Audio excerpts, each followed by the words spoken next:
తల్లిదండ్రులు కావాలని మీ కలను సాకారం చేసుకోండి. ఓఎస్ఎస్ ఫర్టిలిటీ వారి తక్కువ ధర సంతానోత్పత్తి చికిత్సతో అపాయింట్మెంట్స్ కొరకు కాల్ చేయండి 7825893604.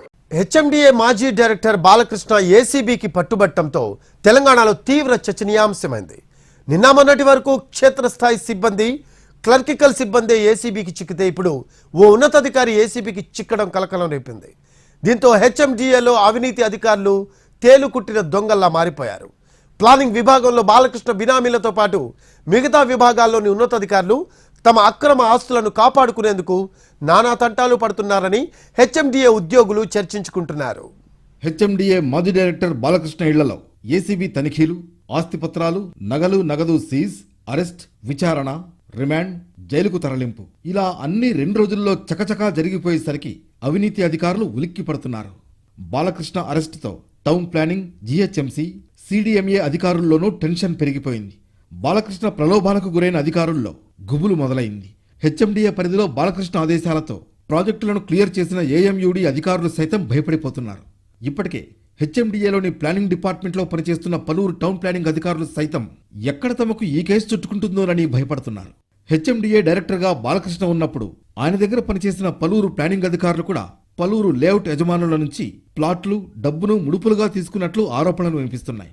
ఈ నేపథ్యంలోనే హెచ్ఎండిఏలోని ఇంజనీరింగ్ వింగ్లోనూ భారీగా అవినీతి జరిగిందని, వాటిపై కూడా విచారణ జరిపించాలని ప్రజలు డిమాండ్ చేస్తున్నారు. హెచ్ఎండిఏలోని ప్లానింగ్ విభాగంలో ఫైల్ కదలాలంటే ఏజెన్సీ ద్వారా వెళ్లాలి. అధికారులకు నచ్చిన ఏజెన్సీల ద్వారా వెళితే ఎలాంటి సమస్య ఉన్నా దానికి ఒక రేట్ను ఫిక్స్ చేసి వెనువెంటనే అనుమతులను మంజూరు చేస్తున్నట్లుగా గత ప్రభుత్వానికి సైతం ఫిర్యాదులందాయి. అయినా అప్పటి ప్రభుత్వం పట్టించుకోలేదన్న ఆరోపణలున్నాయి. దీంతో ప్రభుత్వ భూములు, ప్రైవేట్ భూములను ఆక్రమించుకున్న వాటికి సైతం లేఅవుట్లుగా అనుమతులు ఇవ్వడం హెచ్ఎండిఏ అధికారులకు అలవాటుగా మారిందని ప్రజలు ఆరోపిస్తున్నారు. శివార్లలో లేఅవుట్లకు అనుమతులు ఇవ్వాల్సి వస్తే ఆ వెంచర్లో ప్లాట్ల రూపంలో లేదా డెవలప్మెంట్ చేయడానికి తమ వారికి అవకాశం ఇవ్వాలని వెంచర్ల యజమానులకు ప్లానింగ్ అధికారులు ఆదేశాలు జారీ చేయడం కామన్ గా మారిపోవడంతో ఇటీవల కాంగ్రెస్ ప్రభుత్వానికి భారీగా ఫిర్యాదులందాయి.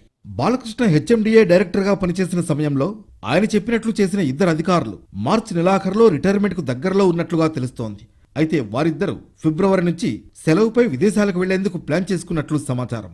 ఆ ఇద్దరు తాము కూడా ఈ కేసులో ఇరుక్కుంటామన్న భయాందోళనల్లో ఉన్నట్లుగా తెలిసింది. ఏదేమైనా బాలకృష్ణను కస్టడీలోకి తీసుకుని పూర్తి స్థాయిలో ప్రశ్నిస్తే మరికొందరి పేర్లు వెలుగులోకి వచ్చే అవకాశాలు కనిపిస్తున్నాయి. హెచ్ఎండిఏలోని ఇంజనీరింగ్, ప్లానింగ్ డిపార్ట్మెంట్లో డిప్యుటేషన్తో పాటు రిటైర్డ్ అధికారులు ఎక్కువ మంది ఇంతకాలం పనిచేశారు. వారు ఇప్పటి వరకు అందిన కాడికి దండుకున్నారన్న ఆరోపణలున్నాయి. నగరంలో పలు నిర్మాణాలు, పార్కుల అభివృద్ధి, కొత్త పార్కుల నిర్మాణంలోనూ ఇంజనీరింగ్ అధికారులు భారీగా అవినీతికి పాల్పడ్డారన్న విమర్శలు వినిపిస్తున్నాయి. దీంతో ఇంజనీరింగ్ విభాగంలో చోటు చేసుకున్న అవినీతిపై కూడా ప్రభుత్వం దృష్టి సారించినట్లుగా సమాచారం. బాలకృష్ణను రిమాండ్కు తరలించడంతో తాము చేసిన తప్పిదాల నుంచి బయటపడేందుకు పలువురు అవినీతి అధికారులు తంటాలు పడుతున్నారు. అయితే ఇప్పటికే హెచ్ఎండిఏలో పలువురు ప్లానింగ్ అధికారుల అవినీతి చిట్టా ఏసీబీ వద్ద ఉన్నట్లు తెలుస్తోంది. దీంతో రానున్న రోజుల్లో ఎవరిళ్లలో తనిఖీలు జరుగుతాయి, ఎంతమందిని ఏసీబీ అరెస్టు చేస్తుందోననే భయం హెచ్ఎండిఏ అధికారుల్ని వేధిస్తోంది.